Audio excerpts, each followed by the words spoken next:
नमस्कार. श्री स्वामी समर्थ. मी सविता मिटकरी. सविता ब्लॉग, साहित्य, कला, लेखन, कविता आणि चारोळीमध्ये परत एकदा आपल्या सगळ्यांचं मनापासून स्वागत करते.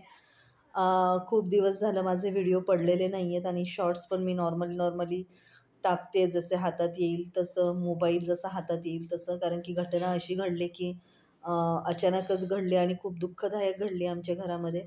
आणि ते सांगणं म्हणजे मी त्या दिवसांमध्ये ते तुम्हाला तुमच्यापर्यंत सांगणंसुद्धा मला योग्य वाटत नव्हतं. कारण की आमच्यामध्ये ती म्हणजे जमतच नाही आणि आपल्या मनाला पण ती गोष्ट पटत नाही, म्हणून नाही सांगू शकले मी ह्या 15 दिवसामध्ये. गणपती बाप्पा आले आणि दुसऱ्या दिवशी माझे सासरे एक्सपायर झाले सकाळी 10:30 वाजता. आणि त्यानंतर आम्हाला गावाकडे जावं लागलं. आमचं गाव धाराशिव जिल्ह्यामध्ये आहे गाव आणि आम्ही राहतो छत्रपती संभाजीनगरला. आणि तिथून पुढे मग गेल्याच्या नंतर तिकडल्या विधी, सगळं कार्य, घरातले पाहुणे मंडळी आणि इतकं अचानक झालं सगळ्या गोष्टी. होते ते आजारी, पण इतकं अचानक होईल असं कुणाला वाटलं नव्हतं, पण ते अचानक झालं. त्यामुळे आम्हाला महालक्ष्म्या वगैरे कोणत्याच गोष्टी बसवणं पण झालं नाही. सगळ्या दुःखातच होते. आणि आता परवाच्या दिवशी रात्री आलोत आम्ही. रात्री आल्याच्यानंतर सगळं घरातलं सुतक वगैरे काढायचं, त्याच गडबडीत होते मी. भांडी धुणं करणं आणि अशा गोष्टी अचानक झाल्याच्यानंतर माणसाला खूप धक्का बसतो घरामध्ये. सगळ्याच माणसाला टोटली. आजारी जरी असले पण असे मरणाच्या स्थितीत होते असं काही नव्हतं. पण त्यांना अचानक हे असं झाल्याच्यानंतर सगळ्यांनाच धक्का बसला. आणि ते झाल्याच्यानंतर लगेच 8 दिवसांनी त्यांचे साडू म्हणजे माझे मावस सासरे पण वारले. लक्ष्म्या गेल्या की त्याच्या दुसऱ्या दिवशी तो एक प्रकार अजून एक घडला. ते पण थकलेलेच होते, 10 दिवस ॲडमिट होते हॉस्पिटलमध्ये. मग अशा काही गोष्टी झाल्या, त्याच्यामुळे माझे व्हिडिओ वगैरे काही पडलेले नाही आहेत आणि मी काही टाकलेले पण नाही आहेत. आणि घरामध्ये ह्या आमचे सासऱ्यांचे 5 भावंड म्हणजे माझे चुलत सासरे हे आमच्या सासऱ्यांसकट मिळून 5 जण होते. मग त्यांच्या सुना, त्यांची मुलं, घरामध्ये रोजची 30-40 माणसं सकाळ संध्याकाळ जेवणासाठी घरात असायची. आणि अशा परिस्थितीमध्ये आपल्याला व्हिडिओ करणं पण योग्य वाटत नाही. दुःखाच्या क्षणामध्ये व्हिडिओ करणं पण योग्य वाटत नाही. काय असतं, कुणी आजकाल यूट्यूबचं असं झालेलं आहे, ट्रेंड झालेलं आहे की कुणी मेलं की लगेच त्याचे व्हिडिओ टाकतात.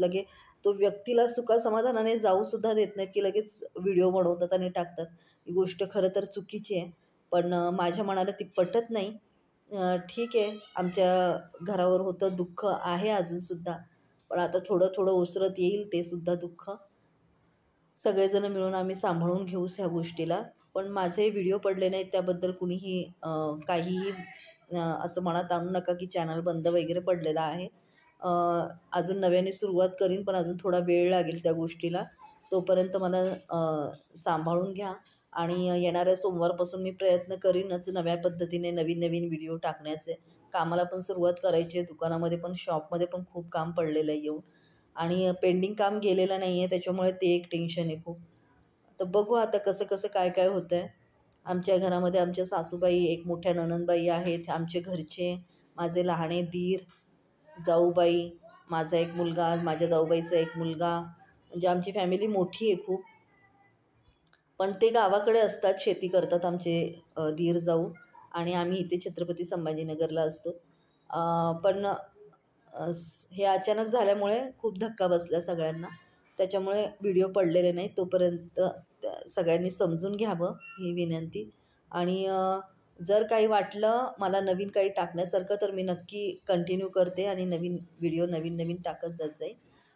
पण त्याला वेळ लागेल, 1-2 दिवस तरी जाऊ द्यावा लागेल. तोपर्यंत तुमची सगळ्यांची अनुमती घेते. आणि चुकलं असेल तर सॉरी, चूक नाही मान्य करणार मी, कारण की काही चुकण्यासारखं नव्हतंच काही. सगळं काही अचानक गोष्टी घडून आल्यावर, दुःखाचं गोष्टी घडून आल्यावर काहीच सांगता येत नाही कुणावर. त्याच्यामुळे आता नवीन व्हिडिओ पुढच्या आठवड्यातून बघू, कसं ट्राय करते तसं पडत जातील. तुम्ही नक्की पाहत जा. आणि ज्यांनी चॅनलला सबस्क्राईब केलं नसेल तर त्यांनी चॅनलला नक्की सबस्क्राईब करा, लाईक करा, शेअर करा. धन्यवाद. श्री स्वामी समर्थ.